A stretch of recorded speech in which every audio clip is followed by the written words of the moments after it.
మన ప్రభువును మన రక్షకుడును అయిన యేసుక్రీస్తు ప్రభునామములో మీ అందరికీ శుభాభివందనం తెలియజేస్తా ఉన్నాను.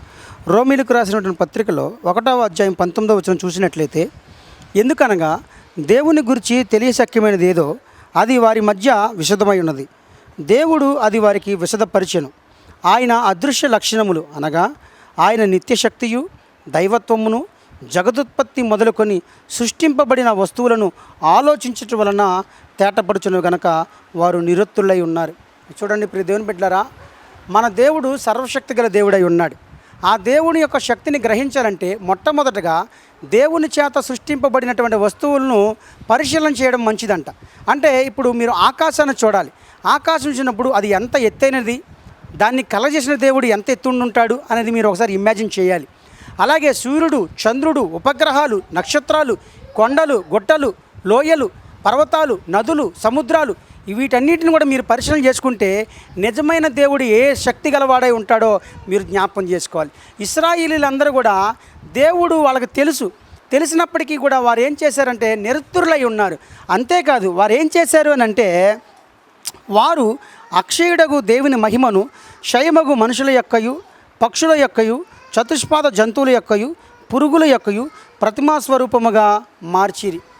ఆ దినాల్లో దేవుని శక్తిని తెలుసుకున్నటువంటి ఇశ్రాయేలీలు కూడా అక్షయమగు దేవుని యొక్క మహిమను క్షయమగు మనుషుల యొక్కయు, చతుష్పాద జంతువుల యొక్క, అంటే పురుగులలో దేవుని చూసుకున్నారు, మనుషులలో దేవుని చూసుకున్నారు, జంతువుల్లో దేవుని చేసేసుకున్నారు, వాళ్ళకి ఇష్టం వచ్చినట్టుగా చేసేసుకున్నారు. వాళ్ళు దేవుడు దాన్ని బట్టి వారిని శిక్షించినట్టుగా మనకు కనబడుతూ ఉంది. ఆ దినాల్లో ఐగుప్తు నుంచి వచ్చిన తర్వాత కొన్నాళ్ళకే వారు దూడను చేసుకొని, ఓ ఇశ్రాయేలు, ఐగుప్తు దేశం నుంచి మిమ్మల్ని తీసుకొచ్చిన దేవుడు ఇదే అని చెప్పి ఆ దూడను ఆరాధించినట్టుగా కనబడతా ఉంది. ఇప్పుడు దేవుని బిడ్డలారా, మనం గమనించాల్సింది ఏంటంటే, ఆకాశము నా సింహాసనము, భూమి నా పాదపీఠం అన్నాడు ఆయన సర్వశక్తిమంతుడు. ఆయన మనుషుల చేతులతో సేవింపబడివాడు కాడు. ఆయనకు కట్టబడినటువంటి మందిరం సొలొమోనుతో అన్నాడు, దావీదుతో అన్నాడు, మీరు కట్టించే మందిరం నన్ను సరిపోబెడుతుందా, నన్ను పట్టగలదా, నన్ను మహాకాశంలో పట్టజాలవు అని చెప్పని అన్నాడు ఆయన. అలాంటి ఆయనను క్షయమగు మనుషుల యొక్క, చతుష్పాద జంతువుల యొక్క స్వరూపంలో మార్చేసుకొని ఇశ్రాయేలీయులు భ్రష్టులైపోయారు. చేయరాని చెడు కార్యాలన్నీ కూడా చేసేసుకున్నారు. ఇప్పుడు దేవుని బిడ్డలారా, నీకు దేవుడు ఎవరో తెలియాలంటే ముందుగా దేవుని చేత ఏర్పరచబడినటువంటి సృష్టిని నువ్వు ఒకసారి జ్ఞాపకం చేసుకోగలిగితే దేవుని యొక్క శక్తి అంటే నీకు కనబడతా ఉంటుందని నేను దేవుని సేవకుడికి తెలియజేస్తా ఉన్నాను. గ్రంథం అదే చెప్తా ఉంది. దేవుని యొక్క శక్తి తెలియాలంటే నువ్వు సముద్రం దగ్గరికి వెళ్ళి సముద్రం చూడు. సముద్రం తన పుడి చెట్టులో కొలిచినవాడు ఆయన, గాలికి ఇంత బరువు ఉండాలని చెప్పి నియమించినవాడు ఆయన. ఇంత గొప్ప శక్తి గల దేవుణ్ణి మనుషుల రూపంలోనికి, చిన్న చిన్న బొమ్మల రూపంలోకి మార్చేసుకున్నారు ఇశ్రాయేలీలు. అలాంటిది మంచిది కాదని దేవుడు ఇక్కడ సెలవిస్తూ ఉన్నాడు. ప్రియ దేవుని బిడ్డలారా, అందుకనే ఆయన చేతులతో సేవింపబడేవాడు కాడు, ఆలయంలో నివసింపడు. ఆయన అందరికీ జీవమును ఊపిరిని సమస్తము దయచేవాడు గనక ఆయనకి ఏదైనా కొదువు ఉన్నట్లు మనుషుల చేతులతో సేవింపబడేవాడు కాడు. ఆ దినాల్లో యరొబాము కూడా 2 దూడలను పెట్టుకొని దానులోను అలాగే బేతెల్లోను పెట్టినట్టుగా కనబడతా ఉంది.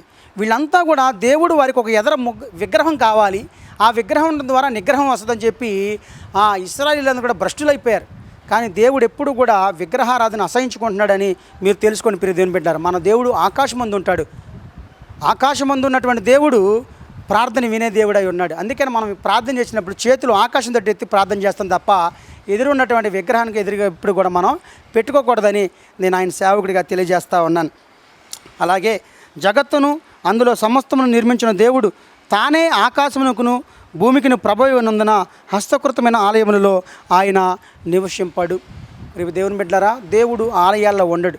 అందుకే నా దినాల్లో సమరయ స్త్రీ వచ్చి అడిగినప్పుడు, ప్రభువుని అడిగినప్పుడు, అమ్మా కొంతకాలం తర్వాత ఎక్కడైనాను లేదా నువ్వు చెప్పినటువంటి ఈ ప్రాంతమైనను దేవుణ్ణి ఆరాధించరు, వారందరూ కూడా తమ హృదయములలో ఉన్నటువంటి పరిశుద్ధాత్మ సహాయం చేత దేవుణ్ణి ఆరాధిస్తారని చెప్పి ప్రభువైన యేసుక్రీస్తు వారు తెలియజేశారు ఆ దినాల్లోనే. ఈ దినాల్లో మనమందరం కూడా జ్ఞాపకం చేసుకొని విగ్రహాలను పెట్టుకొని వాటిని ఆరాధించడం అనేది చాలా తప్పని నేను దేవుని సేవకుడికి తెలియజేస్తా ఉన్నా. ఆకాశమందు ఉంటాడు, ఆకాశమందున మా తండ్రి అని చెప్పి మనం ప్రార్థన చేయాలి.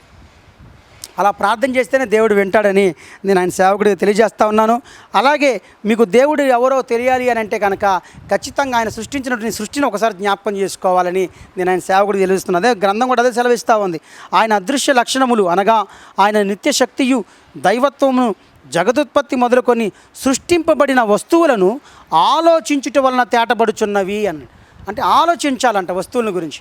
ఆకాశం చూస్తే ఎంత పెద్దది, చంద్రుడు చూస్తే ఎంత పెద్దవాడు, సూర్యుడు చూస్తే ఎంత, నక్షత్రాలు చూస్తే ఎంత, వీటిని సృష్టించిన వాడు ఎంత శక్తిమంతుడై ఉంటాడు అని ఒకసారి ఆలోచన చేసుకుంటే అప్పుడు దేవుడు మీకు చక్కగా ఇమాజిన్ అయిపోతాడు. మన దేవుడు ఆకాశమందు ఉంటాడు కాబట్టి మనం ఆకాశమందున దేవుడిని ఆరాధించాలి తప్ప విగ్రహం చేసుకొని ఆ విగ్రహం ద్వారా మనకు దేవుడిని ఆరాధించేస్తున్నాం అనుకుంటే మాత్రం అది ముమ్మాటికి తప్పే అని చెప్పి నేను దేవుని సేవకుడిగా తెలియజేస్తా ఉన్నాను. కాబట్టి ఇప్పుడు దేవుని బిడ్డలారా, విగ్రహం ఎప్పుడు కూడా మంచిది కాదు. మీరు ఎప్పుడు కూడా చేతులు పైకెత్తే ప్రార్థన చేయాలి. ఆనాడు మోషే చేతులు పైకెత్తినప్పుడు దేవుడు ప్రార్థన విని యుద్ధంలో విజయాన్ని ఇచ్చినట్టుగా కనబట్టలేదా? మనకి యెహోవా నిస్సి అని పేరు పెట్టినది కనబట్టలేదా? చేతులు పైకెత్తినప్పుడే ప్రార్థన వింటున్నాడు ఆయన.